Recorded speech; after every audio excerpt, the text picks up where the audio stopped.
నమస్తే, welcome to Sachcha online IAS academy. నా పేరు మంగారావు బజ్జా. ఈరోజు మనం ఆంధ్రప్రదేశ్ ప్రభుత్వ పథకాలకు సంబంధించినటువంటి ఇంట్రడక్షన్ క్లాస్ని ఈరోజు క్లాస్లో చూద్దాం. ముందుగా సచ్చా ఆన్లైన్ ఐఏఎస్ అకాడమీ గురించి ఒక రెండు మాటలు. సచ్చా ఆన్లైన్ ఐఏఎస్ అకాడమీ ఆన్లైన్ రంగంలో ఉభయ తెలుగు రాష్ట్రాలను కూడా శరవేగంతో దూసుకుపోతున్నటువంటి అకాడమీ సచ్చా ఆన్లైన్ ఐఏఎస్ అకాడమీ. ఎప్పటికప్పుడు మీకు ఆన్లైన్ క్లాసెస్ని అన్ని సబ్జెక్టులకు కూడా నిపుణులైనటువంటి అధ్యాపకులచే అందిస్తూ ఒక క్లాసులతోనే కాకుండా ఎప్పటికప్పుడు వారికి సంబంధించిన పీడిఎఫ్ మెటీరియల్ని వెబ్సైట్లో మీకు అందరికీ కూడా అందుబాటులో ఉంచుతూ ప్రతి టాపిక్ మీద ఒక ఎగ్జామ్ అనేటువంటిది ఎప్పటికప్పుడు కండక్ట్ చేస్తూ మరలా వాటిని విశ్లేషిస్తూ ఆ ఎగ్జామ్ పేపర్స్ని విశ్లేషిస్తూ చాలా శరవేగంగా దూసుకుపోతున్నటువంటి ఛానల్ సచ్చా ఆన్లైన్ ఐఏఎస్ అకాడమీ. ఎంతోమంది నిరుద్యోగులను ఉద్యోగార్థులుగా తీర్చిదిద్దినటువంటి అకాడమీ సచ్చా ఆన్లైన్ ఐఏఎస్ అకాడమీ. ఈ అకాడమీకి సంబంధించి మీరు ఎన్నిసార్లైనా ఇక్కడ ఈ అకాడమీ వెబ్సైట్లో పెట్టినటువంటి క్లాసెస్ని ఎన్నిసార్లు వినేటువంటి అవకాశం మీ అందరికీ ఉంటుంది. అంతేకాకుండా క్లాసెస్ విన్న తర్వాత ఆ పీడిఎఫ్ మెటీరియల్ని మీకు పూర్తిగా అందుబాటులో ఉంచడం వలన ఎప్పటికప్పుడు ఆ మెటీరియల్లో అప్డేట్స్ని మీరు చదువుకోగలగడానికి అవకాశం ఉంటుంది. దాంతోపాటు ఎగ్జామ్స్ కండక్ట్ చేయడం వల్ల మీరు ఏ స్థాయిలో ఉన్నారు అనేది చాలా సులువుగా మీకు అర్థమవుతుంది.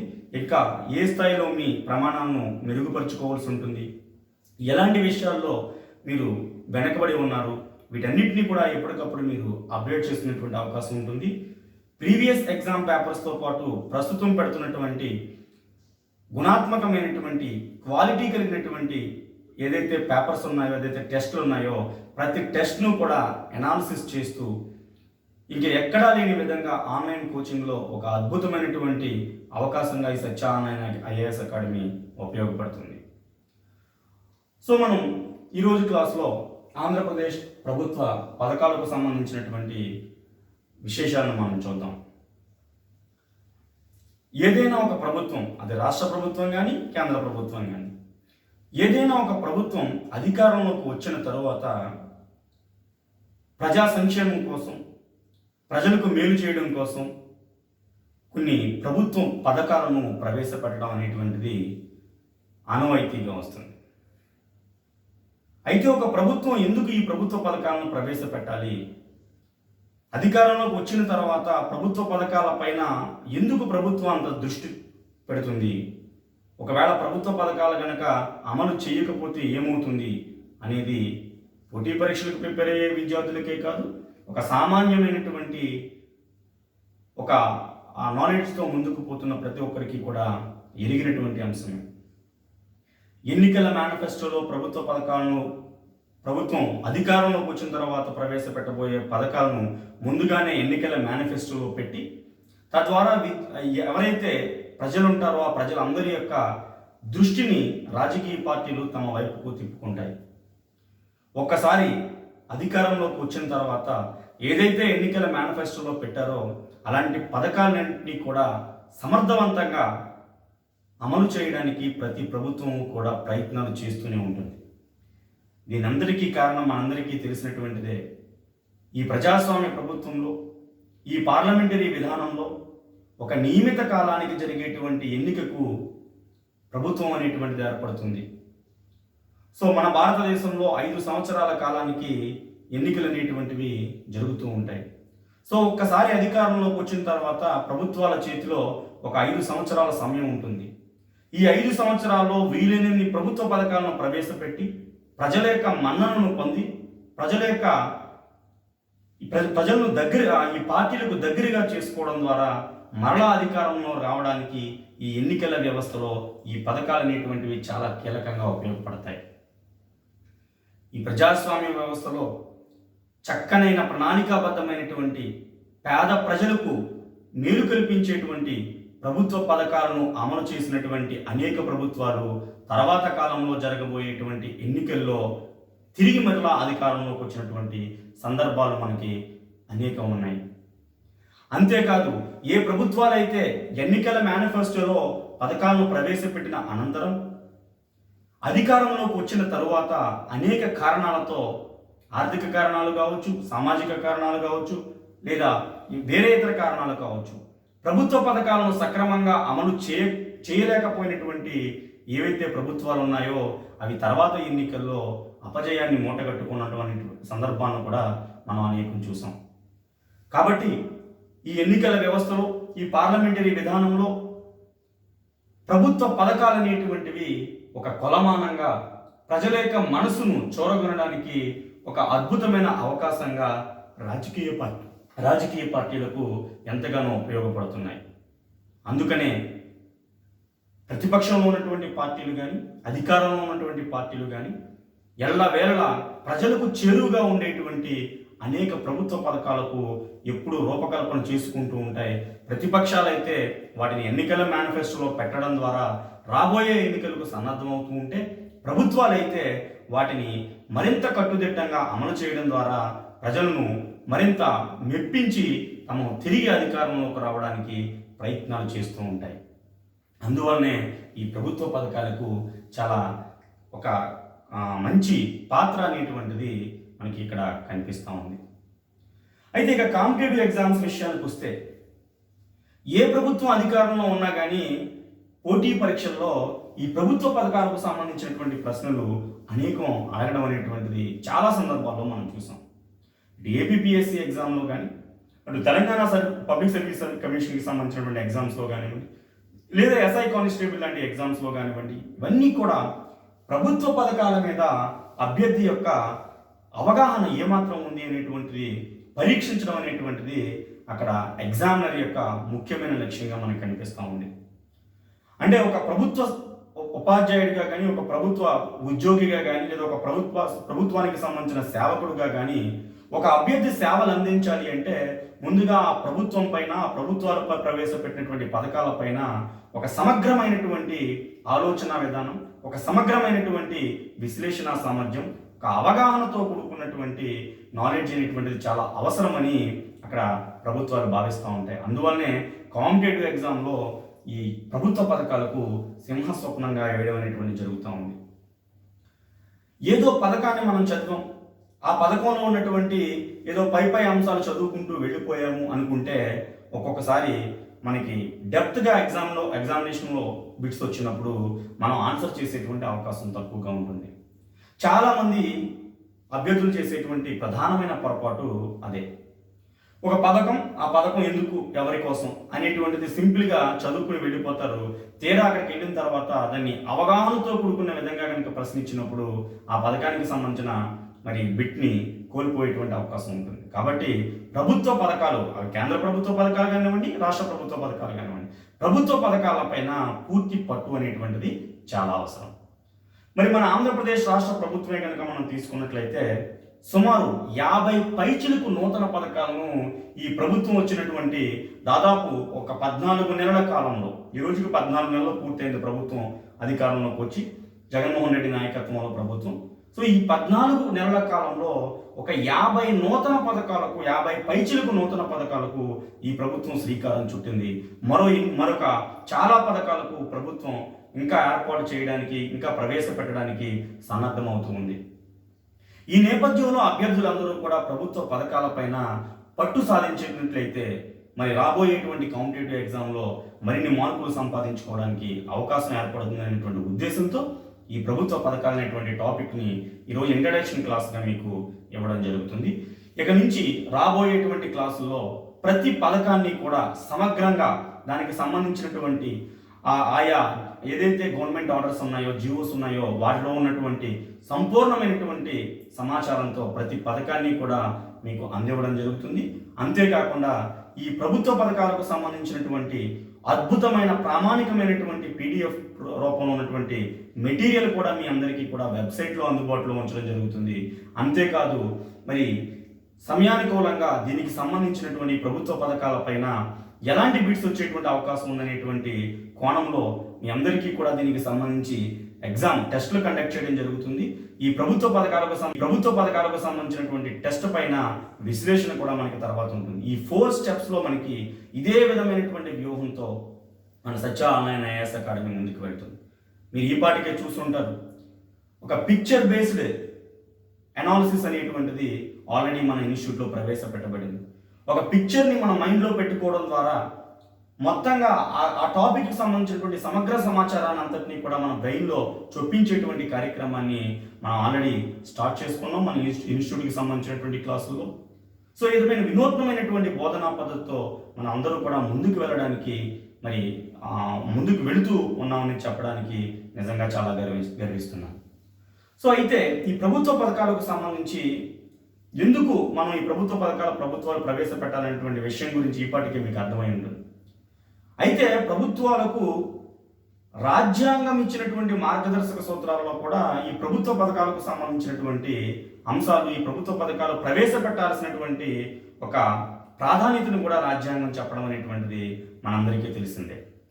గతంలో బిట్ కూడా అడగడం జరిగింది, ఈ క్రింది వానిలో ఏది సంక్షేమ రాజ్య భావనకు దారి తీస్తుంది అని అడిగాడు గతంలో ఎగ్జామ్లో.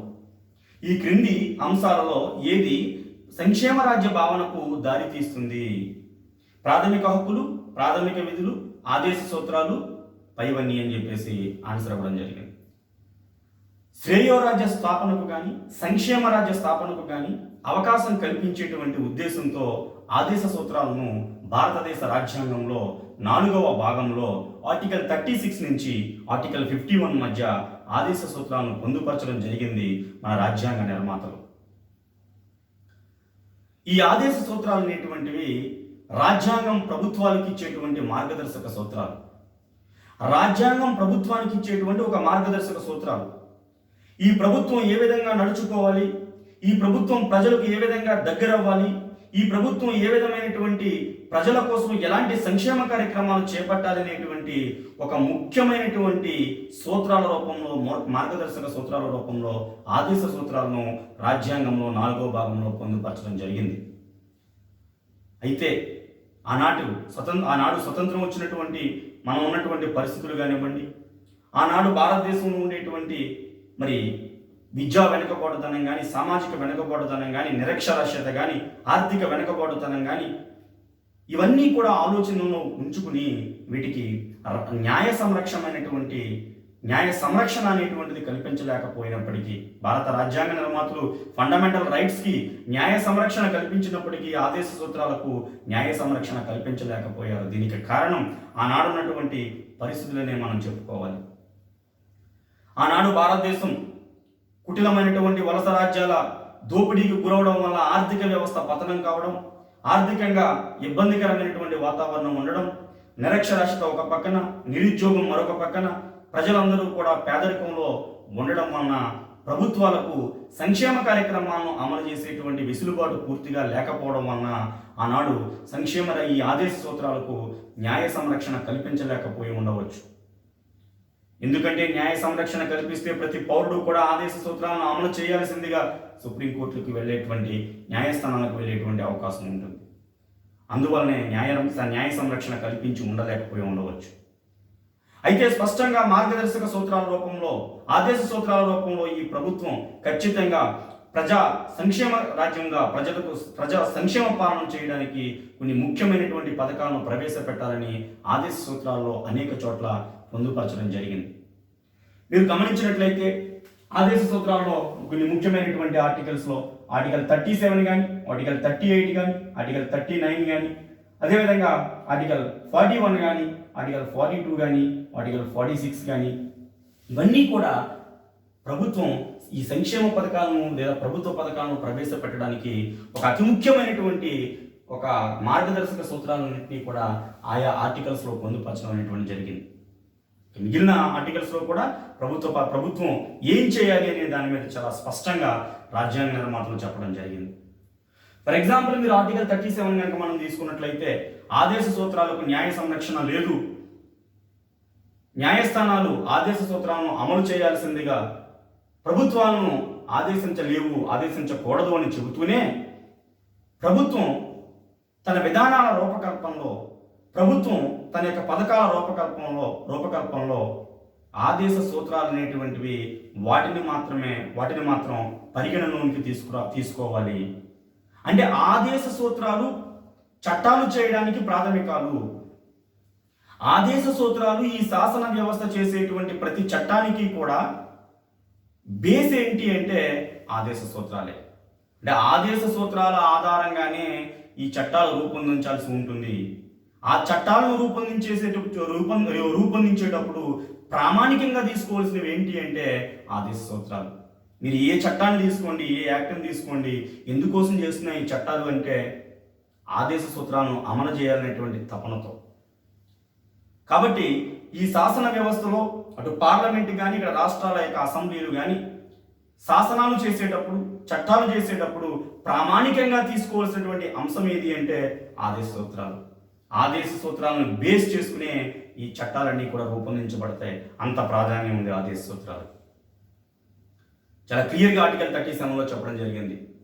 చట్టాల రూపకల్పనలో ప్రామాణికంగా తీసుకోవాల్సినటువంటివి ఆదేశ సూత్రాలు అని చెప్పేసి, వీటి ప్రామాణికంగానే మనం చట్టాలు రూపొందించాల్సి ఉంటుంది. ఇక ఆర్టికల్ 38 కనుక మనం చూసినట్లయితే, ఆర్టికల్ 38లో కూడా మనకి చాలా క్లియర్గా చెప్పడం జరిగింది. ప్రజా సంక్షేమం కోసం రాజ్యం ప్రయత్నాలు చేస్తూ ఉండాలి. ప్రజా సంక్షేమం కోసం రాజ్యం పాటుపడుతూ ఉండాలి. ప్రజా సంక్షేమమే రాజ్యం యొక్క ధ్యేయం కావాలి అని చెప్పేసి మన ఆర్టికల్ 38లో చెప్పడం జరిగింది. ఆర్టికల్ 38 క్లాస్ 1లో సామాజిక, ఆర్థిక, రాజకీయ న్యాయాన్ని పెంపొందించడం కోసం ప్రభుత్వం సంక్షేమ కార్యక్రమాలు చేపట్టాలి. ఆర్టికల్ 38 క్లాస్ 1 44 కాన్స్టిట్యూషనల్ అమెండ్మెంట్ 1978లో మనకి చెప్పడం జరిగింది. సామాజిక, ఆర్థిక, రాజకీయ న్యాయాన్ని చేపట్టడానికి ప్రభుత్వం సంక్షేమ కార్యక్రమాలు చేపట్టాలి అని చెబుతున్నది ఆర్టికల్ 38 క్లాస్ 1. అదేవిధంగా ఆర్టికల్ 38 క్లాస్ 2 చెబుతుంది, అందరి మధ్య కూడా ఆర్థిక అసమానతలు తొలగించాలి. సమాజంలో బడుగు బలహీన వర్గాలను ఉన్నత వర్గాల ప్రజలతో సమానం చేసేటువంటి ప్రయత్నం, వారి ఇరువుల మధ్య ఉండేటువంటి ఏదైతే ఫైనాన్షియల్ గ్యాప్ ఉందో, ఏదైతే ఆర్థిక అసమానతలు ఉన్నాయో, ఏదైతే ఇన్ఈక్వాలిటీస్ ఉన్నాయో, వీటన్నిటినీ కూడా సరిచేయాల్సినటువంటి అవసరం ప్రభుత్వానికి ఉంది అని ఆర్టికల్ 38 క్లాస్ 2లో 44 కాన్స్టిట్యూషనల్ అమెండ్మెంట్ ద్వారా 1978లో చెప్పడం జరిగింది. ఒక పక్కన సామాజిక, ఆర్థిక, రాజకీయ న్యాయాన్ని పెంపొందించడానికి సంక్షేమ పథకాలను అమలు చేయాలని చెబుతూనే మరో పక్క ఆర్థిక పరమైనటువంటి అసమానతలను తొలగించాలి, అందరికీ కూడా మరి ఒకే విధమైనటువంటి న్యాయాన్ని పొందుపరచాలి అనేటువంటి ఉద్దేశంతో మనకి ఆదేశ సూత్రాలను పొందుపరచడం జరిగింది. అందుకనే డాక్టర్ బిఆర్ అంబేద్కర్ గారు అంటారు ఒక సందర్భంలో, ఆర్థిక ప్రజాస్వామ్యాన్ని కనుక ఈ భారతదేశంలో సాధించలేకపోయినట్లయితే ఎంతో కష్టపడి సాధించుకున్న రాజకీయ ప్రజాస్వామ్యానికి అర్థం లేకుండా పోతుంది అని మహానుభావుడు డాక్టర్ బిఆర్ అంబేద్కర్ చెప్పడం జరిగింది. ఆధునిక మనువు, భారత రాజ్యాంగ పితామహుడు డాక్టర్ భీమ్రావ్ అంబేద్కర్, బాబాసాహెబ్ అంబేద్కర్ ఏం చెప్పారు అంటే, ఆర్థిక ప్రజాస్వామ్యాన్ని ఈ భారతదేశంలో కనుక మనం సాధించలేకపోయినట్లయితే ఎంతో కష్టపడి సాధించుకున్న రాజకీయ ప్రజాస్వామ్యానికి అర్థం లేకుండా పోతుంది. ఆదేశ సూత్రాలు ఆర్థిక ప్రజాస్వామ్యానికి పునాది లాంటివి. ఈ భారతదేశంలో ఒక వినూత పోకడ సృష్టించాయి ఆదేశ సూత్రాలని అంబేద్కర్ నాడు చెప్పడం జరిగింది. అంటే ఒక పక్కన ప్రజా సంక్షేమం కోసం సంక్షేమ పథకాలను ప్రవేశపెట్టాలి ఆదేశ సూత్రాల ప్రకారం, అంతేవిధంగా ఆర్థిక అసమానతలను తొలగించడానికి పేద ప్రజలకి ఉపయోగపడేటువంటి కార్యక్రమాలు చేపట్టాలి. ఈ రెండు కూడా మనకి ఆదేశ సూత్రాల్లో చెప్పడం జరిగింది. ఇక అతి ముఖ్యమైనటువంటి ఆర్టికల్ 39. ఈరోజు ప్రభుత్వాలు చేసేటువంటి శాసనాలలో చాలా వరకు శాసనాలు రూపొందించడానికి ఆర్టికల్ 39 చాలా వరకు కారణమవుతా ఉంది. ఏంటి ఆర్టికల్ 39 అంటే, ప్రభుత్వం విధానాల రూపకల్పనలో ప్రజలందరికీ కూడా జీవనభృతిని కలిగించాలి అని చెప్తుంది ఆర్టికల్ 39 క్లాస్ 1. ప్రభుత్వ విధానాల రూపకల్పనలో ప్రజలందరికీ కూడా జీవనభృతిని కల్పించాలి. అంతేకాదు సంక్షేమ రాజ్యాన్ని అమలు చేయడం కోసం, సంక్షేమాన్ని అమలు చేయడం కోసం ఏదైతే భౌతిక వనరులు ఉంటాయో ఆ భౌతిక వనరుల యొక్క యాజమాన్యాన్ని సమగ్రంగా నిర్వహించాలి అని చెప్తుంది ఆర్టికల్ 39. అదేవిధంగా ఏదైతే మనకి సంపద ఒక చోట కేంద్రీకృతం కాకుండా సంపద అనేటువంటిది ఒక చోట కేంద్రీకృతం కాకుండా ఆర్థిక అసమానతను రూపుమాపే విధంగా సంపదను అందరికీ పంచిపెట్టేటువంటి విధంగా మన ప్రభుత్వాలు చేయాలి అని చెప్పేసి ఆర్టికల్ 39(c)లో కూడా మనకి చెప్పడం జరుగుతుంది. అంటే సంపద ఆర్థికంగా ఒకే చోట ఉండకూడదు, సంపద వికేంద్రీకరించబడాలి. అందుకనే చూడండి, ఎన్నో బ్యాంకులు జాతీయం చేయబడ్డాయి, ఇన్సూరెన్స్ లాంటివి, ఆర్బీఐ లాంటివి, లేదా మనకి 14 జాతీయ వాణిజ్య బ్యాంకులు కానీ ఇవన్నీ కూడా జాతీయం చేయడం జరిగింది భారతదేశంలో గతంలో. సో ఆర్థిక వికేంద్రీకరణ జరగాలి, సంపద ఒకే చోట కేంద్రీకృతం అవ్వకూడదు, అందరికీ అందుబాటులోకి రావాలి. ప్రభుత్వం నుంచి వచ్చేటువంటి ఏదైతే ప్రభుత్వ ఫలాలు అన్ని వర్గాలకు కూడా అందుబాటులోకి రావాలి అని చెప్పేసి మనకి ఆదేశ సూత్రాల్లో చెప్పడం జరిగింది. ఇంకా సమాన పనికి సమాన వేతనం కానివ్వండి, లేదా చిన్నపిల్లలకు సంబంధించిన రక్షణ కానీ ఇవన్నీ కూడా ఆర్టికల్ 39లో మనకు కనిపించాయి. ముఖ్యంగా ప్రభుత్వం తన ప్రభుత్వం తన విధానాలను రూపొందించడంలో ఏ మార్గదర్శకత్వాలను ఫాలో అవ్వాలో ఆర్టికల్ 39 చెప్పడం జరిగింది. తన విధానాల రూపకల్పనలో ఖచ్చితంగా ప్రభుత్వం కొన్ని మార్గదర్శక సూత్రాలను ఫాలో అవ్వాలి, వాళ్ళందరికీ కూడా జీవనభృతిని కల్పించాలి అని చెప్పేసి మనకి చెప్పడం జరిగింది. సంపద ఏ ఒక్కరి చేతిలోనూ కేంద్రీకృతం అవ్వకూడదు, సంపద వికేంద్రీకరణ జరగాలి, ప్రతి ఒక్కరికి కూడా సంపద అందుబాటులోకి రావాలి. మనకి ఏదైతే వ్యత్యాసాలు ఉన్నాయో, ఆర్థిక వ్యత్యాసాలు ఉన్నాయో వీటన్నిటినీ కూడా మనం రూపుమాపాలి అని చెప్పేసి మనకి ఆదేశ సూత్రాలు చెప్తూ ఉన్నాయి. అంతే కదా ఆర్టికల్ 41 కూడా మనకి ఈ రోజు సంక్షేమ పథకాలు అమలు చేయడానికి ఒక ప్రధానమైనటువంటి కారణంగా మనం ఆర్టికల్ 41 చెప్పుకోవచ్చు. ఎవరైతే ఈ సమాజంలో నిరుద్యోగులు ఉన్నారో, ఎవరైతే ఈ సమాజంలో వయోవృద్ధులు ఉన్నారో, ముసలి వాళ్ళు, ఈ సమాజంలో ఉన్నటువంటి వికలాంగులు ఉన్నారో వీరి కోసం ప్రత్యేకంగా ప్రభుత్వం కొంత భృతిని చెల్లించాలి అని చెప్తుంది. ఈరోజు ఏదైతే పెన్షన్ కార్యక్రమాలు భారతదేశంలో అమలు జరుపుతూ ఉన్నారో, ఏదైతే మన ఆంధ్రప్రదేశ్లో పెన్షన్ పథకాలను పెద్ద ఎత్తున ఒక పెద్ద కార్యక్రమంగా ఈరోజు పెన్షన్ని అమలు చేస్తూ ఉన్నారో, దీనంతటికీ మూల కారణమైనటువంటి ఆర్టికల్ ఏంటి అంటే ఆర్టికల్ 41. ఆర్టికల్ 41లో నిరుద్యోగులు ఎవరైతే ఉద్యోగం లేక ఉపాధి లేక తమ జీవితాలను నిరాశతో నిస్తేజంగా గడుపుతూ ఉన్నారో అలాంటి నిరుద్యోగులే కానివ్వండి, ఎవరైతే వయోభారంతో వయసు మీరిపోవడం వల్ల వయోవృద్ధులుగా ఉన్నారో, ఒక పక్కన తమ పిల్లల యొక్క ఆసరా లేకుండా, తమకంటూ సొంత ఆదాయం లేకుండా, కష్టపడదామంటే సరైనటువంటి ఆరోగ్యం లేకుండా, సరైనటువంటి సత్తువ లేకుండా వృద్ధాప్యంలో ఎంతో బాధతో జీవనాన్ని గడుపుతున్నటువంటి వృద్ధులు ఈ భారతదేశంలో కానీ ఆంధ్రప్రదేశ్లో కానీ అనేక మంది ఉన్నారు. సో మరి ఇలాంటి వృద్ధులందరికీ కూడా ఎవరు ఆసరా కల్పిస్తారు? ఇలాంటి వృద్ధులందరూ కూడా సంతోషంగా జీవించడానికి కనీసం మినిమంలో మినిమం మరి ఇచ్చేటువంటి మరి వారికి కావాల్సినటువంటి సదుపాయాలు ఎలా కలుగుతాయి? వీటన్నిటికీ కూడా సమాధానమే ఆర్టికల్ 41 అని. ఆర్టికల్ 41 ఏం చెప్తుంది అంటే వికలాంగులకు కానీ, వృద్ధులకు కానీ, నిరుద్యోగులకు కానీ వీరందరికీ కూడా మరి భృతిని కల్పించాలి అని చెప్పేసి మనకి ఆర్టికల్ 41 చెప్తుంది. అంతేకాదు పని చేయగలిగినటువంటి శక్తి ఉన్న వాళ్ళందరికీ కూడా పని కల్పించాలి అనేటువంటి పని హక్కు కూడా మనకి ఆర్టికల్ 41లో కనిపిస్తుంది. ఈరోజు జాతీయ గ్రామీణ ఉపాధి హామీ చట్టం, Mahatma Gandhi national rural employment guarantee స్కీమ్ని మనం తీసుకున్నట్లయితే MGNREGS. సో ఈ చట్టం ప్రకారం 2005లో ఈ చట్టం చేయబడింది. 2006లో మహాత్మా గాంధీ ఈ గ్రామీణ ఉపాధి హామీ పథకాన్ని ఆంధ్రప్రదేశ్లో ప్రవేశపెట్టడం జరిగింది నాటి ప్రధానమంత్రి.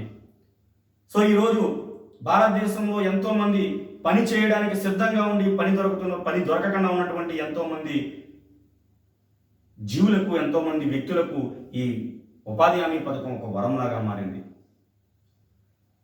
సో పని హక్కును కల్పించాలి, పని చేయగలిగినటువంటి వ్యక్తులందరికీ కూడా తగినటువంటి అవకాశాలు కల్పించేటువంటి బాధ్యత ప్రభుత్వంపై ఉంది.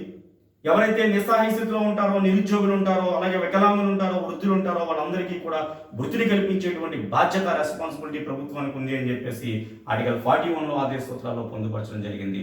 సో దాన్ని బేస్ చేసుకుని ఈరోజు అనేక పెన్షన్ కార్యక్రమాలు, వికలాంగులకు పెన్షన్ కార్యక్రమాలు, వృద్ధులకు పెన్షన్ కార్యక్రమాలు, ఈరోజు 2250 రూపాయల పెన్షన్ వృద్ధులకు అందుతుంది.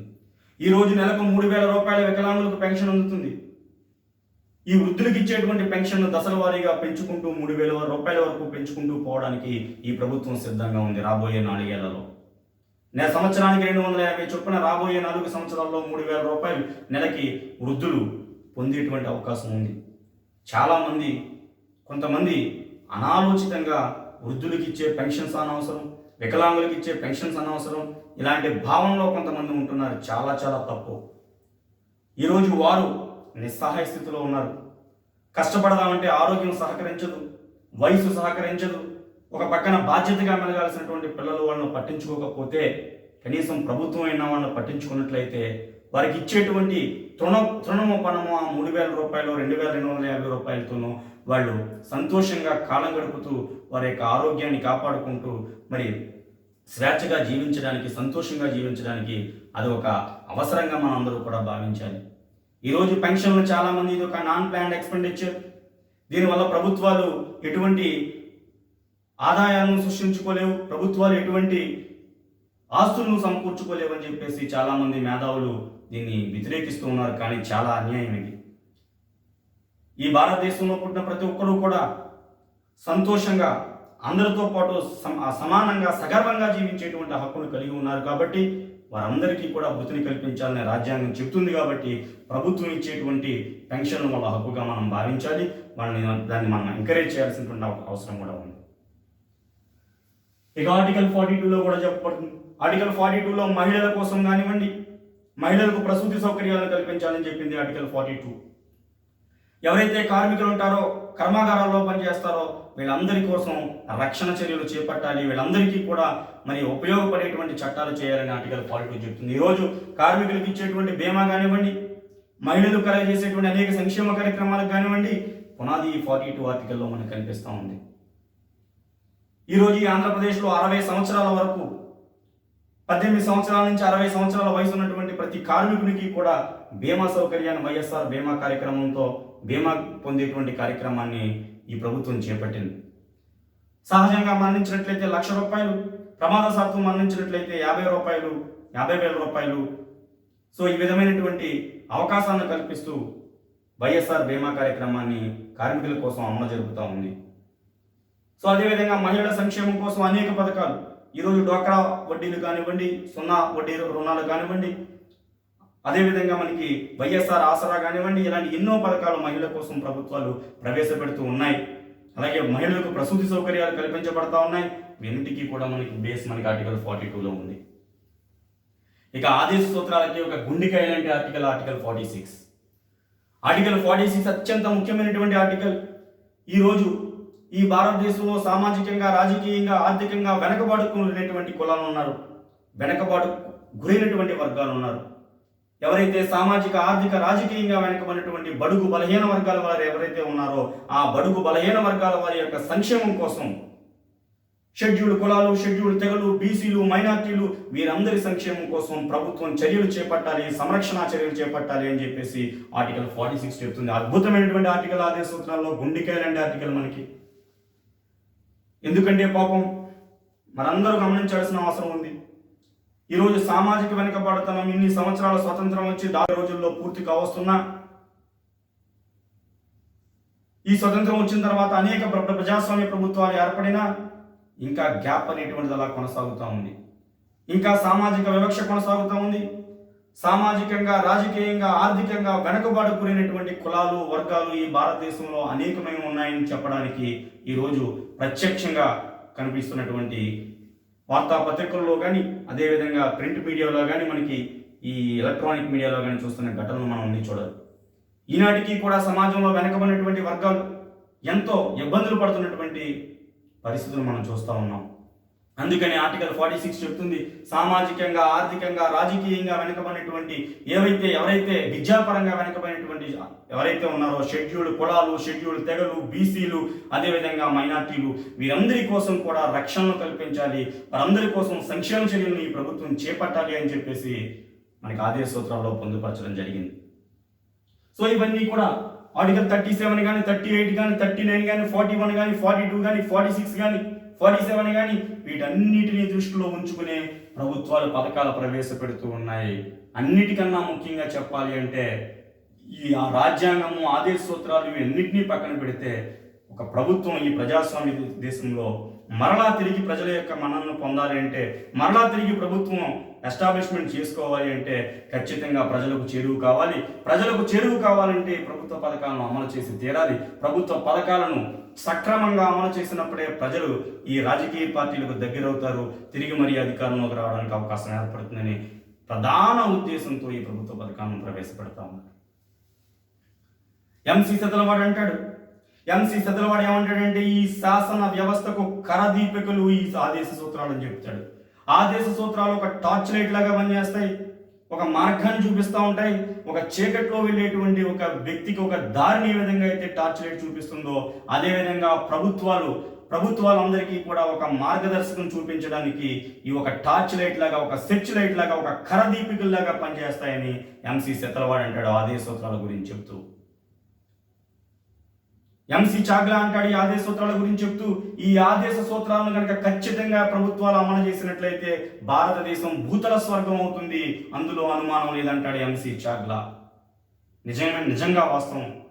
నిజంగా ఆదేశ సూత్రాలను ఒక ఎన్నికల దృష్టితో ఆలోచించకుండా నిజమైనటువంటి ప్రజలకు ఉపయోగం కలిగించాలి, ఈ భారతదేశంలో ఆర్థిక అసమానతలను తగ్గించి అందరికీ కూడా న్యాయం చేయాలనే ఉద్దేశంతో ప్రభుత్వాలు ఆలోచించి ఆదేశ సూత్రాలను సక్రమంగా అమలు చేసినట్లయితే నిజంగానే ఈ భారతదేశం భూతల స్వర్గం అవుతుంది, ఎంసీ చాగ్లా చెప్పినట్టు. అంతేకాదు, అల్లాడి కృష్ణస్వామి అయ్యర్ ఒక మాట అంటాడు, బాధ్యత కలిగినటువంటి ఏ ప్రభుత్వము కూడా ఆదేశ సూత్రాలను విస్మరింపలేదు. ఎగ్జాక్ట్గా 100% కరెక్ట్ అయినటువంటి స్టేట్మెంట్. బాధ్యత కలిగినటువంటి ఏ మంత్రివర్గము కూడా ఆదేశ సూత్రాలను విస్మరించలేదు. ఆదేశ సూత్రాలను వదులుకుంటే, ఆదేశ సూత్రాల పథకాలు ప్రవేశపెట్టకపోతే వాళ్ళకి ఇక్కడ మనుగడే ఉండదు. అందుకనే ఖచ్చితంగా మంత్రివర్గాలన్నీ కూడా వీటిని అమలు చేసే తీరుతాయి. అమలు చేయకపోతే వారి యొక్క మనుగడే ప్రశ్నార్థకం అవుతుంది కాబట్టి ఖచ్చితంగా అమలు చేస్తాయి. అయితే నూతనంగా 2019 ఎన్నికల్లో అప్రతిహితమైనటువంటి విజయంతో, చాలా మంచి మ్యాండేట్తో అధికారంలోకి వచ్చినటువంటి వైఎస్ఆర్ కాంగ్రెస్ పార్టీ జగన్మోహన్ రెడ్డి నేతృత్వంలో ఉన్న ప్రభుత్వం కూడా ఆదేశ సూత్రాలను అమలు చేయడానికి లేదా సంక్షేమ పథకాలను ప్రవేశపెట్టడానికి మరి సరికొత్త వ్యూహాలతో ముందుకు వెళుతుంది. ఇవన్నీ కూడా మనం రాబోయే క్లాసుల్లో నేర్చుకుంటాం. ప్రభుత్వ పథకాలను అమలు చేయడం ఈరోజు కొత్త కాదు. ప్రభుత్వ పథకాలను అమలు చేయడానికి గతం నుంచి ప్రయత్నాలు జరుగుతూనే ఉన్నాయి. నందమూరి తారక రామారావు గారు అధికారంలోకి రావడానికి ఆయన యొక్క చరిష్మతో పాటుగా ఆయన ప్రవేశపెడతాను అన్న కొన్ని పథకాలు కూడా ఆయన విజయానికి ఆ రోజు ఒక అద్భుతమైనటువంటి ఔషధంలాగా పనిచేశాయి. కిలో 2 రూపాయల పథకం కానీ, సంపూర్ణ మద్యపాన నిషేధం కానీ, బడుగు బలహీన వర్గాల వారందరికీ కూడా ఇళ్లు కట్టించడానికి ఆయన సిద్ధపడినటువంటి విధానం కానీ ఆ రోజు ప్రజలందరి యొక్క మన్ననను పొంది అతన్ని అధికారంలోకి తీసుకురావడానికి ప్రధాన కారణమయ్యాయి. డాక్టర్ వైఎస్ రాజశేఖర రెడ్డి గారు ముఖ్యమంత్రిగా ఉన్నటువంటి సమయంలో జలయజ్ఞం, 108, ఆరోగ్యశ్రీ, ఇందిరమ్మ ఇల్లు లాంటి పథకాలు ఆయనకి చాలా మంచి పేరు తీసుకొచ్చి ఆయన మరణాంతరం కూడా ఆయన ఒక దేవుడిలాగా కొలిచేటువంటి సందర్భాన్ని తీసుకొచ్చాయి అంటే అది ఆ ప్రభుత్వ పథకాల యొక్క గొప్పతనం. చంద్రబాబు నాయుడు గారు ముఖ్యమంత్రిగా ఉన్నటువంటి సమయంలో ముందడుగు, చేయూత, రోషిని ఇలాంటి ఎన్నో, జన్మభూమి లాంటి, శ్రమదానం లాంటి ఎన్నో నూతన పథకాలు ఆయన్ని ఒక అంతర్జాతీయ స్థాయిలో కీర్తి పొందడానికి చంద్రబాబు నాయుడు గారికి కూడా ఒక మంచి అవకాశాన్ని కల్పించాయి. ఆయన ప్రవేశపెట్టినటువంటి అనేకమైనటువంటి పథకాలు, ఆదరణ కానీ, ముందడుగు కానీ, చేయూత కానీ, అదేవిధంగా రోషిని కానీ, ఇలాంటి ఎన్నో పథకాలు ఆయనకి ప్రపంచ స్థాయిలో గుర్తింపు తీసుకువచ్చాయి. ఇక వైఎస్ జగన్మోహన్ రెడ్డి గారి ప్రభుత్వం చూసినట్లయితే ఇప్పుడు ప్రస్తుతం 14 నెలల కాలానికి దాదాపు 50 పైచిలకు నూతన పథకాలను ఈ ప్రభుత్వం ప్రవేశపెట్టడం నిజంగా గర్వించదగినటువంటి విషయం. ఒకసారి మనం ఆంధ్రప్రదేశ్ ప్రభుత్వం యొక్క నూతన పథకాలను ఒకసారి మనం కనుక అబ్జర్వ్ చేసినట్లయితే ముఖ్యంగా ఒక 9 రంగాల్లో, ఒక 9 కాన్సెప్ట్స్లో మనకి వీటిని మనం అర్థం చేసుకుంటే చాలా ఈజీగా ఉంటుంది.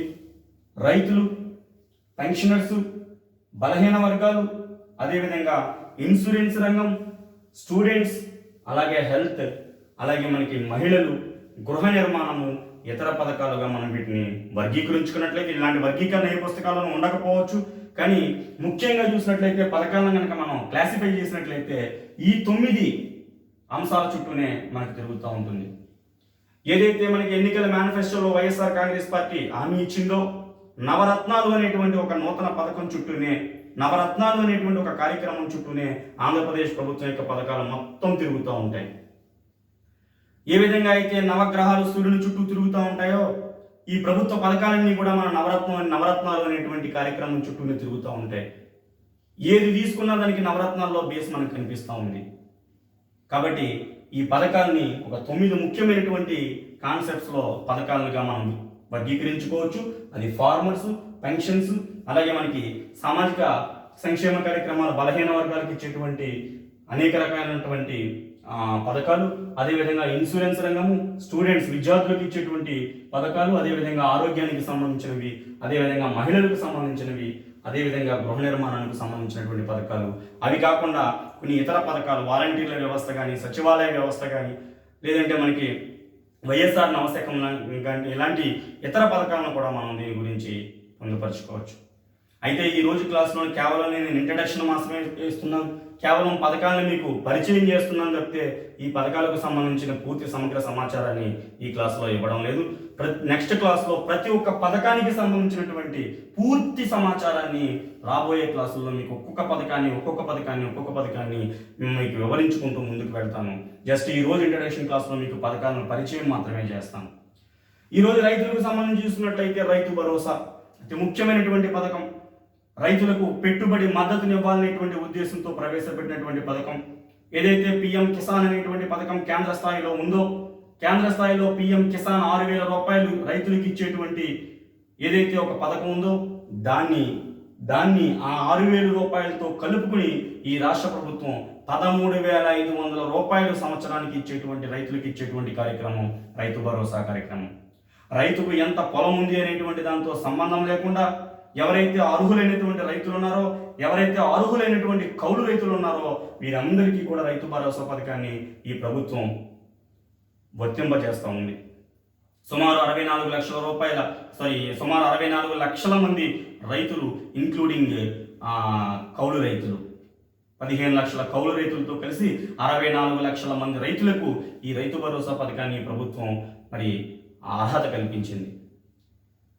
కొంచెం మొత్తం పొలం ఉన్నా కానీ, ఎంత మొత్తం పొలం ఉన్నా కానీ ప్రతి సంవత్సరం కూడా 13,500 రూపాయలని ఈ ప్రభుత్వం అందిస్తూ ఉంది. 3 విడతల్లో 6,000 రూపాయలు కేంద్ర ప్రభుత్వం పిఎం కిసాన్ కింద ఇచ్చేటువంటి నిధులతో కలుపుకుని మనకి ఇక్కడ రాష్ట్ర ప్రభుత్వం 13,500 రూపాయలు ఇవ్వడానికి సిద్ధమైంది.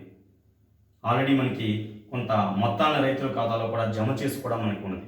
ఇది రాబోయే 5 సంవత్సరాల వరకు కూడా ఈ పథకం ఇంప్లిమెంటేషన్లో ఉంటుంది. ఇక జలయజ్ఞం, వైఎస్ రాజశేఖర రెడ్డి ముఖ్యమంత్రిగా ఉన్నప్పుడు చాలా అతి కీలకమైనటువంటి పథకంగా జలయజ్ఞం పథకం రూపొందించబడింది. అనేక ప్రాజెక్టులను పూర్తి చేయాలనేటువంటి లక్ష్యంతో శరవేగంతో ఆ రోజు ఆ ప్రభుత్వం ముందుకు వెళ్ళడం జరిగింది. సో ఇప్పుడు ఈ ప్రభుత్వం కూడా జలయజ్ఞానికి అధిక మొత్తంలో నిధులను కేటాయిస్తూ పోలవరం లాంటి ప్రాజెక్టును 2022 నాటికి పూర్తి చేయాలనేటువంటి లక్ష్యంతో ముందుకు వెళుతూ అనేకమైనటువంటి సాగునీటి ప్రాజెక్టులను ముందుకు తీసుకెళ్లేటువంటి ప్రయత్నం జలయజ్ఞం కార్యక్రమం ద్వారా చేస్తుంది. అదేవిధంగా ఉచిత విద్యుత్, రైతులందరికీ కూడా పగటి పూట 9 గంటల పాటు ఉచితంగా విద్యుత్ అందించేటువంటి కార్యక్రమం, వ్యవసాయ అవసరాల కోసం విద్యుత్ అందించేటువంటి కార్యక్రమం ఈ రాష్ట్ర ప్రభుత్వం చేస్తుంది వైఎస్ఆర్ ఉచిత విద్యుత్ పథకంలో. అదేవిధంగా వైఎస్ఆర్ అగ్రి ల్యాబ్స్, పురుగు మందులను కానివ్వండి, ఎరువులను కానివ్వండి, ఇలాంటి వాటినన్నింటినీ కూడా టెస్ట్ చేయడానికి ఈ వైఎస్ఆర్ అగ్రి ల్యాబ్స్ అనేటువంటిది ఒక టెక్నాలజీతో కూడుకున్నటువంటి టెస్టింగ్ కిట్లతో కూడుకున్నటువంటి అగ్రి ల్యాబ్స్ని ఈ ప్రభుత్వం ముందుకు తీసుకెళ్తా ఉంది.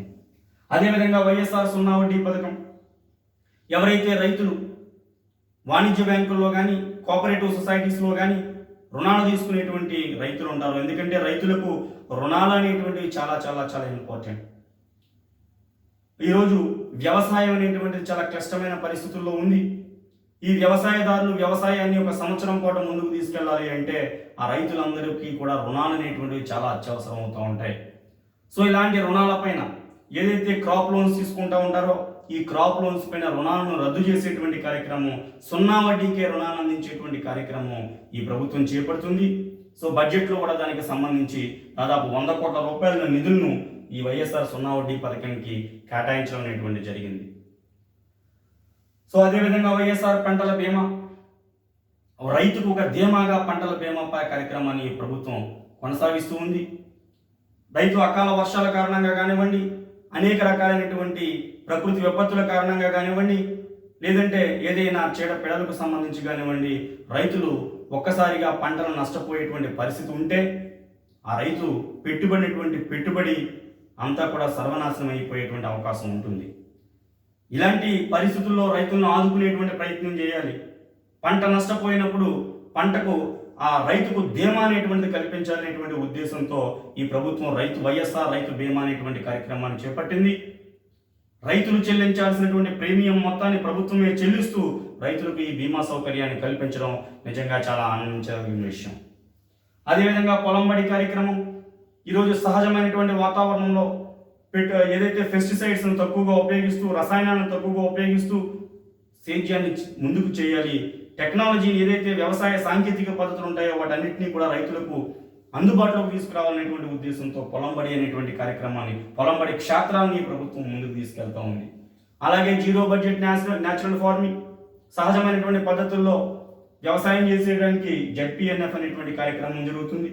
రైతు భరోసా కేంద్రాలు ఈరోజు ప్రతి గ్రామ సచివాలయంలోనూ కూడా ఒక రైతు భరోసా కేంద్రాన్ని ఏర్పాటు చేసి రైతులకు వ్యవసాయ యంత్రాలను అద్దెకి ఇవ్వడంతో పాటు వ్యవసాయ ఏదైతే ఇన్పుట్ సబ్సిడీ అంటే ఇన్పుట్స్ ఏవైతే ఉంటాయో, అగ్రికల్చర్ ఇన్పుట్స్ ఏవైతే ఉంటాయో వాటన్నిటినీ కూడా సబ్సిడీ మీద అందించేటువంటి కార్యక్రమం రైతు భరోసా కేంద్రాల ద్వారా చేస్తుంది. విత్తనాలు కానీ, ఎరువులు కానీ, పెస్టిసైడ్స్ కానీ వీటన్నిటినీ కూడా రాయితీ పద్ధతిలో రైతు భరోసా కేంద్రాల ద్వారా నాణ్యమైనటువంటి ఇన్పుట్స్ని, అగ్రికల్చర్ ఇన్పుట్స్ని రైతులకు అందించే కార్యక్రమం ఈ రాష్ట్ర ప్రభుత్వం చేస్తూ ఉంది రైతు భరోసా కేంద్రాల ద్వారా. ఈరోజు దాదాపు 10,000 పైచిలకు రైతు భరోసా కేంద్రాలను ప్రతి గ్రామానికి కూడా ఏర్పాటు చేసినటువంటి విషయం మనందరికీ కూడా తెలిసిందే. అక్కడ ఉండేటువంటి గ్రామ సచివాలయంలో అగ్రికల్చర్కి సంబంధించినటువంటి ఉద్యోగులందరూ కూడా దీన్ని కోఆర్డినేట్ చేసుకుంటూ రైతులకు ఎప్పటికప్పుడు సలహాలు, సూచనలు అందిస్తూ, ఎప్పటికప్పుడు ఆ భూసార పరీక్షలు కానీ, రైతులకు సంబంధించినటువంటి పరిజ్ఞానాన్ని కానీ అందిస్తూ ఈ రైతు భరోసా కేంద్రాలను ముందుకు తీసుకెళ్లేటువంటి ఒక అద్భుతమైనటువంటి కార్యక్రమంగా ఈ ప్రభుత్వం ముందుకు తీసుకెళ్తూ ఉంది. వైఎస్ఆర్ పశు నష్ట పరిహార పథకం, గొర్రెలు కానీ, మేకలు కానీ, ఆవులు కానీ, గేదెలు కానీ ఇవన్నీ కూడా చనిపోయినప్పుడు ఆ రైతు చాలా ఇబ్బందులు పడుతూ ఉంటాడు. సో అలాంటి రైతులందరికీ కూడా వైఎస్ఆర్ పశు నష్ట పరిహార పథకం ద్వారా ఎవరైతే రైతు ఆ పశువులను కోల్పోతారో, ఆ పశువులు చనిపోతాయో దానికి మరి కాంపన్సేషన్గా మనకి పశు నష్ట పరిహారం రూపంలో ఇవ్వడం జరుగుతుంది. మేలు జాతి పశువులకైతే 30,000 రూపాయలు, సాధారణ జాతి పశువులకైతే 15,000 రూపాయలు చొప్పున మనకి అక్కడ ఇవ్వడం అనేటువంటి జరుగుతుంది. అదేవిధంగా ధరల స్థిరీకరణ నిధి కానివ్వండి, ప్రకృతి విపత్తులకు సంబంధించి 2,000 కోట్ల రూపాయలతో ప్రకృతి విపత్తి స్థిరీకరణ నిధి కానీ ఈ ప్రభుత్వం ప్రవేశపెట్టింది.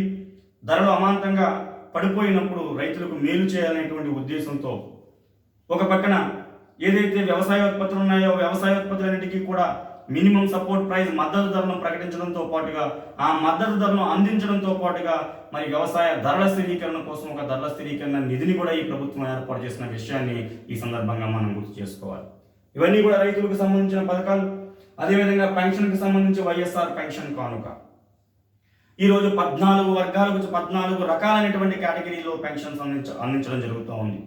వృద్ధులు, అదేవిధంగా అభయహస్తం సంబంధించినటువంటి వృద్ధులు, వికలాంగులు, ట్రాన్స్జెండర్లు, అదేవిధంగా మనకి ఎవరైతే ఈ డయాలసిస్ పేషెంట్లు ఉంటారో డయాలసిస్ పేషెంట్లు, అదేవిధంగా మనకి కల్లుగీత కార్మికులు, చేనేత కార్మికులు, అదేవిధంగా డప్పు కళాకారులు వీళ్ళందరికీ కూడా, అలాగే మనకి మల్టీపర్పస్ మనకి ఏదైతే డిఎంహెచ్ఏ ఫంక్షన్స్ ఉన్నాయో తీవ్రమైనటువంటి సికిల్ సెల్ అనీమియా కానీ, తలసీమియా కానీ, అదేవిధంగా లెప్రసీ కానీ ఇలాంటి వ్యాధులు ఉన్నటువంటి ఉన్నారో వారందరికీ, అలాగే హెచ్ఐవి పేషెంట్లు ఎవరైతే యాంటీ రిట్రో వైరల్ థెరపీ చేసుకుంటున్నటువంటి హెచ్ఐవి పేషెంట్లు ఉన్నారో వారికి, డప్పు కళాకారులకి, కల్లుగీత కార్మికులకి వీరందరికీ కూడా పెన్షన్ ఇచ్చేటువంటి కార్యక్రమం ఈ వైఎస్ఆర్ పెన్షన్ కానుక ద్వారా మనకి ఈ ప్రభుత్వం తీసుకెళ్తూ ఉంది. వీటన్నిటిని కూడా మనం నెక్స్ట్ క్లాస్లో చాలా డీటెయిల్గా ఎక్స్ప్లెయిన్ చేసుకుంటాం. అదేవిధంగా బలహీన వర్గాలు ఈరోజు చూసినట్లయితే ఎస్సీలు, ఎస్టీలు, బీసీలు, మైనార్టీలు వీరందరితో పాటుగా కొంతమంది వృత్తులకు సంబంధించినటువంటి వారు చాలా ఇబ్బందుల్లో ఉన్నారు. సో ఈ విధంగా బలహీన వర్గాలకు కానీ, వృత్తులకు కానీ అనేకమైన పథకాలను ఈరోజు ఈ ప్రభుత్వం ప్రవేశపెట్టింది. ఫర్ ఎగ్జాంపుల్ ఎస్టీల కోసం వైఎస్ఆర్ గిరిపుత్ర కళ్యాణ పథకం. ఎవరైతే షెడ్యూల్డ్ ట్రైబ్స్ ఉన్నారో వారికి వివాహాలు చేసుకోవడానికి చాలా ఇబ్బందికరమైనటువంటి పరిస్థితులు ఉంటే వారందరికీ కూడా వివాహాలు చేసుకున్నటువంటి ఎస్టీ కేటగిరీకి చెందినటువంటి మహిళలందరికీ కూడా ఆర్థికంగా భరోసాని కల్పించేటువంటి ఉద్దేశంతో ఈ ఎస్టీలకు సంబంధించి వైఎస్ఆర్ గిరిపుత్ర కళ్యాణ్ అనే పథకం అమల్లో ఉంది. వైఎస్ఆర్ కళ్యాణ పథకం షెడ్యూల్డ్ కులాల వారి కోసం ఈ పథకం మనకి ఇక్కడ కనిపిస్తుంది. అంతేకాకుండా ఇంటర్ కాస్ట్ ఇంటెన్సివ్, ఎవరైనా ఎస్సీ ఎస్టీలకు సంబంధించినటువంటి వాళ్ళు ఇంటర్ కాస్ట్ మ్యారేజెస్ చేసుకుంటే వారందరికీ కూడా ప్రోత్సాహ బహుమతులు కూడా ఈ ప్రభుత్వం అందిస్తుంది. జగనన్న చేయూత కార్యక్రమం ఈరోజు 45 సంవత్సరాలు దాటి 60 సంవత్సరాల వయసు వచ్చేటువంటి ఈ మధ్యలో ఉన్నటువంటి ఎస్సీ ఎస్టీ బీసీ మైనార్టీ వర్గాలకు చెందినటువంటి 45 సంవత్సరాలు దాటినటువంటి మహిళలందరికీ కూడా మరి సంవత్సరానికి 18,500 రూపాయల చొప్పున 4 సంవత్సరాల్లో, రాబోయే 4 సంవత్సరాల్లో 75,000 రూపాయలు అందించేటువంటి కార్యక్రమం ఈ ప్రభుత్వం చేస్తూ ఉంది. సో ఇది జగనన్న చేయూతకు సంబంధించి.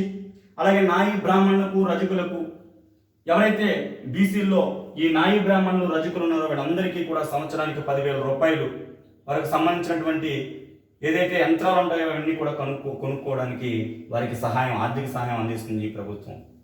అదేవిధంగా నేతన్న హస్తం, చేనేత కార్మికులు ఒకప్పుడు భారతదేశంలో అద్భుతమైనటువంటి చేనేత వస్త్రాలను నేస్తూ చాలా అంగరంగ వైభవంగా భారతదేశాన్ని ఒక చేనేత వస్త్రాల తయారీకి ఒక ప్రధానమైన కేంద్రంగా ఉన్నటువంటి ఈ పరిశ్రమ బ్రిటిష్ వారి పరిపాలనతో ఇది ఒక చివరి స్థితికి దిగజారిపోయి ఈ రోజుకి కూడా నేతన్నలు ఆత్మహత్యలు చేసుకునేటువంటి పరిస్థితులు ఈరోజు మనకు కనిపిస్తూ ఉన్నాయి. సో ఈ భారతదేశంలో ఉన్నటువంటి చేనేత కార్మికులను ఆదుకోవాలనేటువంటి సదుద్దేశంతో ఈ ఆంధ్రప్రదేశ్ ప్రభుత్వం ఆంధ్రప్రదేశ్లో ఉన్నటువంటి చేనేత కార్మికులందరికీ కూడా సంవత్సరానికి 24,000 రూపాయలు వైఎస్ఆర్ నేతన్న హస్తం పేరుతో అందివ్వడం జరుగుతూ ఉంది. అంతేకాదు వైఎస్ఆర్ కళ్యాణ కానుక, బీసీల్లో ఎవరైతే మరి వెనకబడినటువంటి వర్గాలకు చెందినటువంటి స్త్రీలు ఉంటారో వాళ్ళకి వివాహ సమయంలో 50,000 రూపాయలు ఇచ్చేటువంటి కానుకగా ఇచ్చేటువంటి ప్రభుత్వ కార్యక్రమం వైఎస్ఆర్ కళ్యాణ కానుక అమలు జరుగుతూ ఉంది. వైఎస్ఆర్ మత్స్యకార నేస్తం, ఈరోజు చేపలు పట్టుకునేటువంటి మత్స్యకారులు ఎవరైతే ఉన్నారో వాళ్ళందరికీ కూడా వేట నిషేధ కాలంలో ఇచ్చేటువంటి 4,000 రూపాయలు ఇచ్చేటువంటి ఆ బత్యాన్ని, ఆ భృతిని ఈరోజు 10,000 రూపాయలకి పెంచడం జరిగింది ఆంధ్రప్రదేశ్ ప్రభుత్వం. కేవలం వేట మీద ఆధారపడి జీవించేటువంటి ఇలాంటి వాళ్ళకి ఈ మొత్తాలు చాలా అవసరం అవుతూ ఉంటాయి. సో ఈ వేట నిషేధ కాలంలో ఇచ్చేటువంటి మొత్తాన్ని 10,000 రూపాయలకి పెంచడం కానివ్వండి, మత్స్యకారులకు ఇచ్చేటువంటి డీజిల్ సబ్సిడీ కానివ్వండి, అదేవిధంగా మత్స్యకారులు వేటకు వెళ్ళిన సందర్భంలో వారు మరణిస్తే వారికి ఇచ్చేటువంటి ఏదైతే ఎక్స్గ్రేషియా ఉందో అది కానివ్వండి, ఇవన్నీ కూడా ఈ ప్రభుత్వం మత్స్యకారులకు చేస్తున్నటువంటి ఒక ముఖ్యమైనటువంటి పథకాలుగా మనం చెప్పుకోవచ్చు. అదేవిధంగా వైఎస్ఆర్ కాపు నేస్తం, ఈరోజు ఆంధ్రప్రదేశ్లో ఉన్నటువంటి ఒక అతి ముఖ్యమైనటువంటి కులమైనటువంటి కాపులు ఎవరైతే ఆర్థికంగా వెనకబడి రిజర్వేషన్ కోసం పోరాడుతూ ఉన్నారో, వెనకబడిన కులాలుగా గుర్తించాలని పోరాడుతూ ఉన్నారో అలాంటి కాపులకు వైఎస్ఆర్ కాపు నేస్తం పేరుతో 45 సంవత్సరాలు దాటినటువంటి కాపు మహిళలందరికీ కూడా సంవత్సరానికి 15,000 రూపాయల చొప్పున 5 సంవత్సరాల్లో 75,000 రూపాయలు ఇచ్చే కార్యక్రమం ఈ ప్రభుత్వం చేపడుతుంది కాపు నేస్తం పేరుతో. అదేవిధంగా వైఎస్ఆర్ సాధికా తోఫా, ముస్లింల కోసం, ముస్లిం మహిళల కోసం వారి యొక్క వివాహ సమయంలో ఇచ్చేటువంటి కానుకగా వైఎస్ఆర్ సాధికా తోఫా కార్యక్రమాన్ని మనం చెప్పుకోవచ్చు. అలాగే గొర్రెల కాపర్ల కోసం వైఎస్ఆర్ కాపరి బంధు కానివ్వండి, అదేవిధంగా ఆటో డ్రైవర్లు, క్యాబ్ డ్రైవర్లు, ట్యాక్సీ డ్రైవర్లకు ఇచ్చేటువంటి సంవత్సరానికి 10,000 రూపాయలు ఇచ్చేటువంటి వైఎస్ఆర్ వాహన మిత్ర పథకం కానివ్వండి, అలాగే జూనియర్ లాయర్లు ప్రాక్టీస్ సమయంలో 3 సంవత్సరాల వరకు వారికి వృత్తిని అందించేటువంటి కార్యక్రమం వైఎస్ఆర్ లా నేస్తం కానివ్వండి, ఇవన్నీ కూడా బలహీన వర్గాలు మరియు వృత్తులకు ఈ ప్రభుత్వం అందిస్తున్నటువంటి కార్యక్రమాలుగా చెప్పుకోవచ్చు. అదేవిధంగా వైఎస్ఆర్ బీమా పేరుతో ఇన్సూరెన్స్ కార్యక్రమాలు, అదేవిధంగా రైతు బీమా పేరుతో మనకి రైతులకు బీమా కల్పించడం, సో ఇవన్నీ కూడా మనకి ప్రభుత్వం చేస్తూ ఉంది. ముఖ్యంగా విద్యార్థులు, ఈరోజు ఆంధ్రప్రదేశ్ ప్రభుత్వాన్ని కనుక మనం గమనించినట్లయితే ముఖ్యంగా ఒక రెండు వర్గాలపైన, 2 రంగాలపైన అది చాలా కీలకమైనటువంటి దృష్టి పెట్టినట్టుగా మనకి కనిపిస్తూ ఉంది. అందులో ఒకటి విద్య అయితే రెండవది వైద్యం. విద్యారంగానికి ఈ జగన్మోహన్ రెడ్డి నేతృత్వంలో ఉన్నటువంటి ప్రభుత్వం అత్యంత ప్రాధాన్యతనిచ్చినటువంటి విషయం మనందరికీ తెలిసిందే. జగనన్న అమ్మఒడి పథకం పేరుతో ఎవరైతే ప్రభుత్వ పాఠశాలతో పాటు ప్రైవేటు పాఠశాలలో కూడా చదివిస్తున్నారో ఆ విద్యార్థుల యొక్క తల్లుల ఖాతాలో 15,000 రూపాయల సంవత్సరానికి అందించేటువంటి కార్యక్రమం అమ్మఒడి రూపంలో, ఈ జగనన్న అమ్మఒడి రూపంలో ఈ ప్రభుత్వం కల్పిస్తూ ఉంది. లక్షల మంది విద్యార్థులు, తల్లిదండ్రులు ఈ పథకం వల్ల లబ్ధి పొందుతూ ఉన్నారు. ముఖ్యంగా ప్రభుత్వ పాఠశాలలో ఉన్నటువంటి పిల్లలకు ఇది చాలా ఉపయోగకరంగా ఉంటుందనేటువంటిది విషయం మనందరికీ తెలిసిందే. ముఖ్యంగా జగనన్న విద్యా దీవెన పథకం ద్వారా మనకి ఎవరైతే పూర్తి మెట్రిక్ స్థాయి దాటిన తర్వాత విద్యను అభ్యసించేటువంటి విద్యార్థులందరికీ కూడా పూర్తిగా ఫీజు రీఎంబర్స్మెంట్ అందించేటువంటి కార్యక్రమం జరుగుతూ ఉంది. అంతేకాకుండా వారి యొక్క తల్లుల ఖాతాలో 20,000 రూపాయలను మరి ప్రభుత్వం అందించేటువంటి కార్యక్రమాన్ని కూడా ఈ విద్యా దీవెన కార్యక్రమం ద్వారా మనకి జరుగుతూ ఉంది.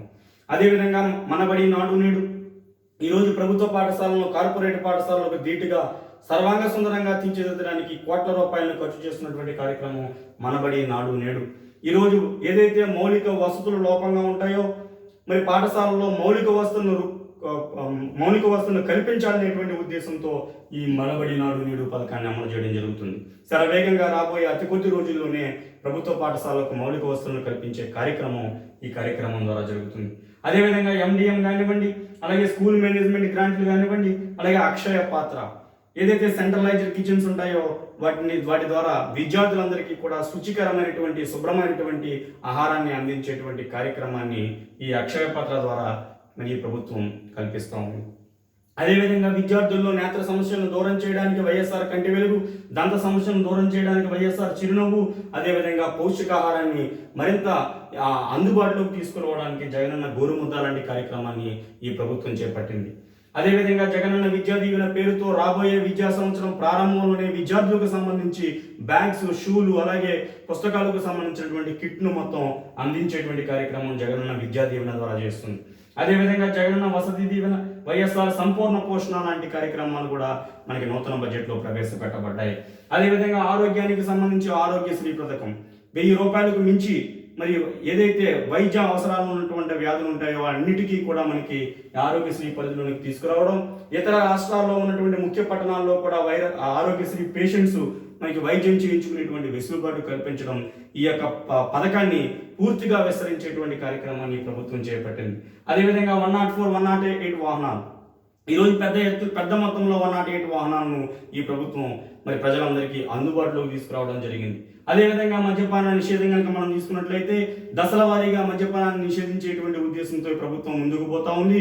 మరి మద్యపానానికి సంబంధించినటువంటి ధరలను విపరీతంగా పెంచడం ద్వారా, బెల్ట్ షాపులను రద్దు చేయడం ద్వారా, అదేవిధంగా ఏదైతే మరి మద్య దుకాణాలు ఉంటాయో ఆ దుకాణాలన్నింటినీ కూడా తగ్గించేటువంటి ప్రయత్నం చేస్తూ దశల వారీగా మద్యపాన నిషేధానికి ఈ ప్రభుత్వం ఒక రోడ్ మ్యాప్ అనేటువంటి తయారు చేసుకోవడం అనేటువంటిది మనందరూ గమనించాల్సిన విషయం.